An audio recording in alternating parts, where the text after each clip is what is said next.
Señoras y señores, ya estamos a punto de darle la vuelta a la página a este 2019.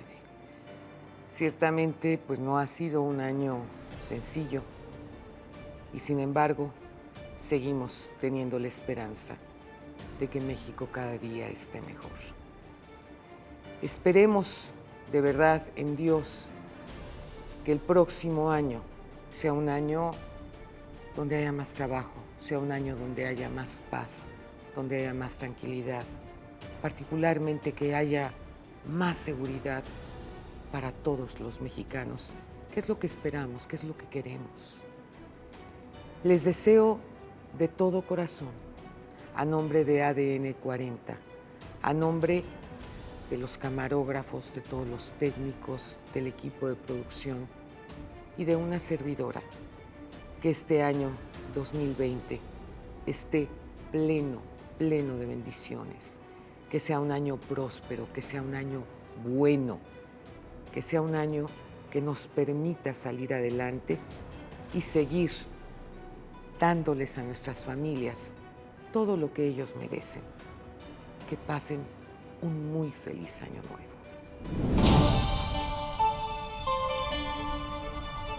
Hay invitados que ciertamente no necesitan mayor presentación, porque la historia misma ha hablado de lo que han sido en nuestro querido México.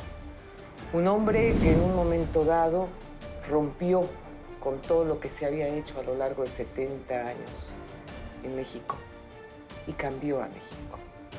Un hombre en el que muchos mexicanos pusimos nuestra esperanza para tener un México mejor, un México más real, un México, dicho de manera coloquial, más neto, como habla él.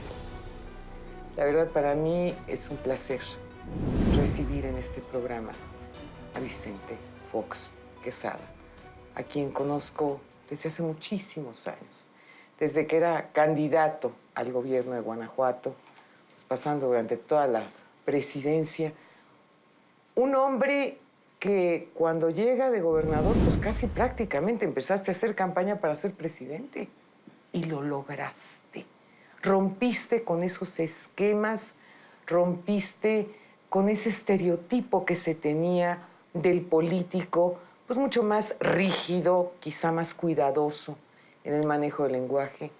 Te pusiste muy a la altura del pueblo y la gente se te acercaba, te tocaba, te veía, te hablaba, te confiaba. Y hubo un cambio en México verdaderamente brutal, Vicente. Este es un mérito que nadie puede dejar de reconocerte. Gracias por estar conmigo.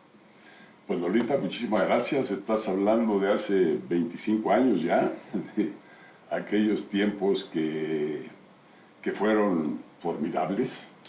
Yo creo que todo candidato que aspira a ser presidente, lo primero que tiene que vender es esperanza, y cuando se logra comunicar ideas que te sostienen la esperanza, pues la gente responde, los ciudadanos responden, se animan, le ponen alegría, y así fue como se logró ese cambio, más que nada gracias a el hartazgo que ya había por aquel viejo sistema del PRI, y más que nada por esa esperanza que cada pueblo, cada ciudadano mantiene siempre, siempre.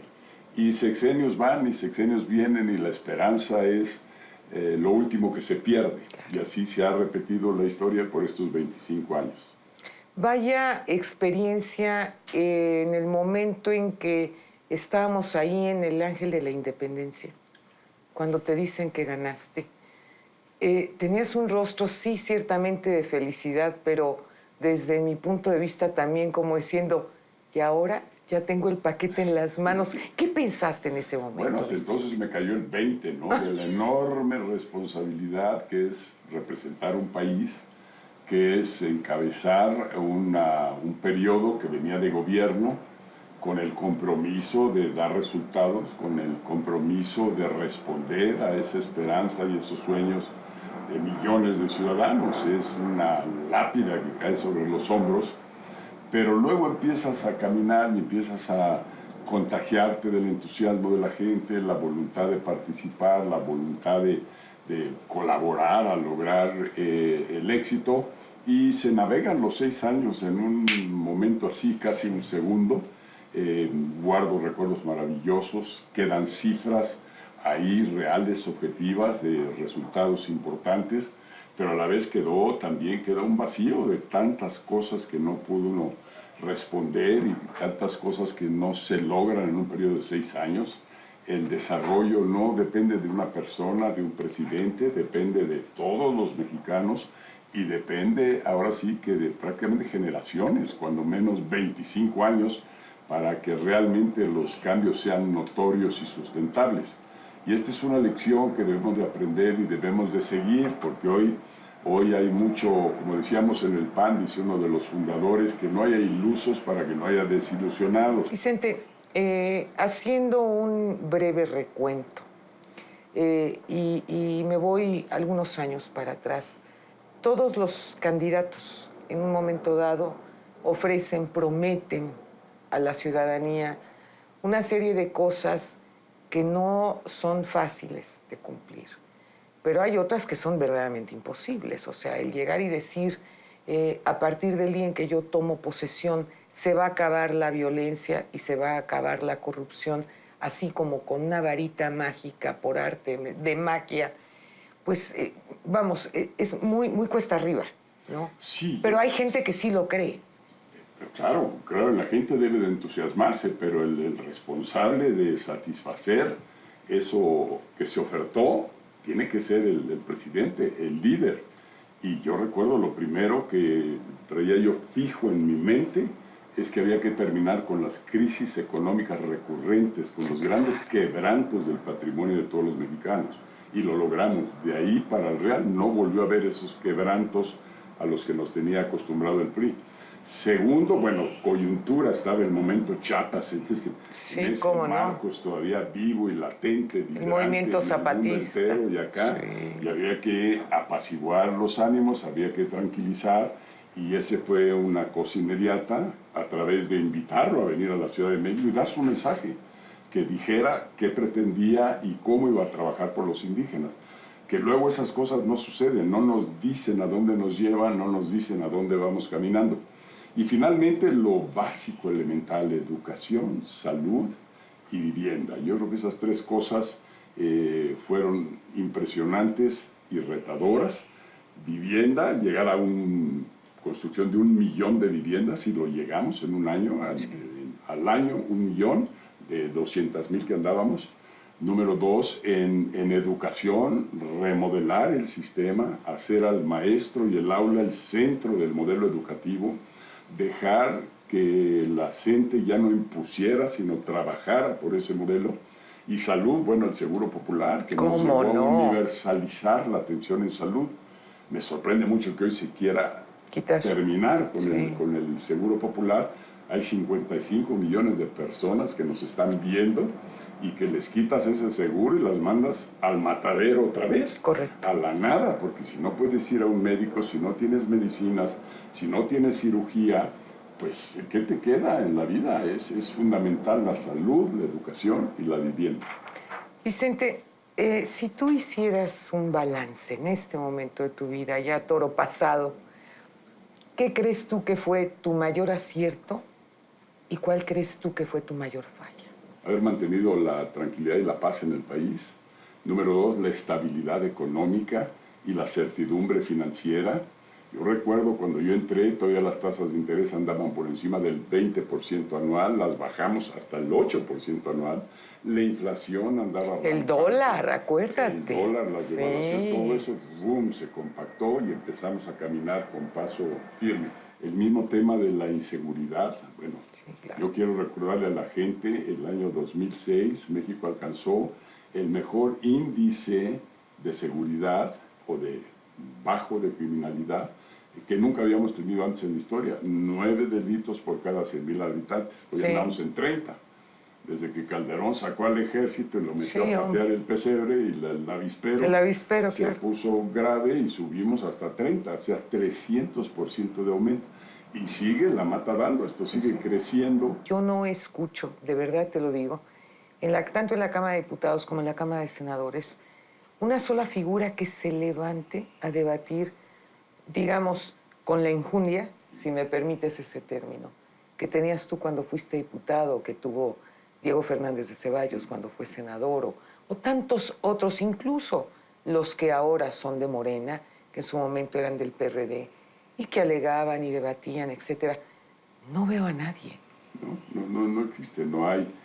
Hay que restaurar el balance, la racionalidad en el ejercicio del poder. Y dos cosas, esos partidos políticos que los planchó un tsunami, se fueron al caño, el PAN, el PRD, el PRI, todos quedaron apabullados ante este tsunami. Es tiempo ya que despierten, es tiempo ya que sean oposición verdadera, que vengan con un proyecto mejor que el del propio López. Todos queremos seguridad, todos queremos acabar con la corrupción, todos queremos acabar con la pobreza. Entonces, partidos políticos que acaban no son oposición. Y número dos, un Congreso que necesita rescatar su poder y su capacidad. Yo recuerdo haber dicho frecuentemente, el presidente propone y el Congreso dispone. Así fue. Me sometía yo al Congreso, como debía de ser ahora y no lo es. Entonces sí, hacen falta esos equilibrios fundamentales y hace falta un despertar enorme de la ciudadanía. Repito, no hay que irse con la finta, no va a llegar ese Mesías a resolvernos las cosas. Yo tengo que ver por mí, con mi trabajo, tengo que producir, tengo que crear. No tengo que estar ahí estirando la mano y a ver qué me da el presidente en turno. Tengo que hacer lo que a mí me corresponde. Se dice que, pues, que no hay acceso a la educación y a la salud. Búscatelo, claro. No con que te lo donen, sino con trabajo. Yo creo que eso es como se construye un país verdaderamente de futuro.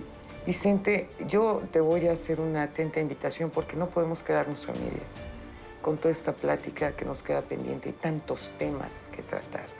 Quiero agradecerte enormemente que hayas estado conmigo aquí en TV Azteca y que podamos compartir todas estas ideas con todo el auditorio.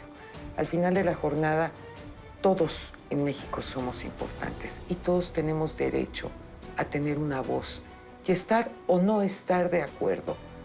Para eso nos lo garantiza nuestra Constitución. Es nuestro derecho.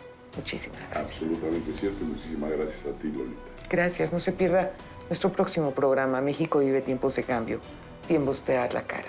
Tiempos para hablar frente a frente. Muy buenas noches.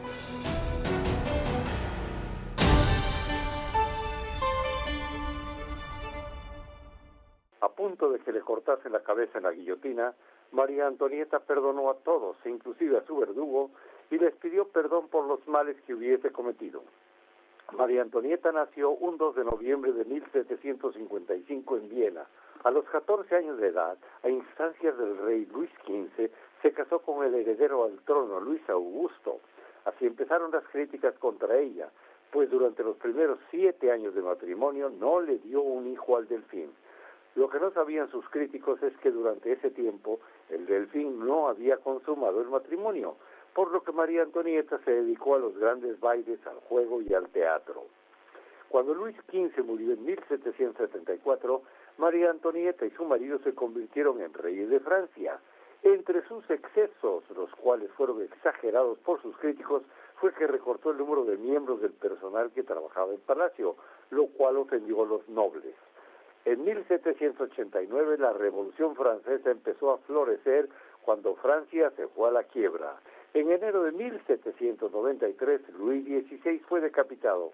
María Antonieta supo que su muerte estaba cercana, pero mantuvo una tremenda entereza y seriedad, características que mostró hasta el mismo instante en que la guillotina le cercenó la cabeza el 16 de octubre de ese mismo año. María Antonieta no fue feminista, no hizo mucho a favor de algo, pero su nombre figura en mi lista de una mujer en la historia, porque antes de morir, después de perdonar al verdugo, le dijo: ya cumple con tu deber. Se enfrentó a la muerte como una reina. José Luis del Mar presentó para Frente a Frente a una mujer en la historia, María Antonieta.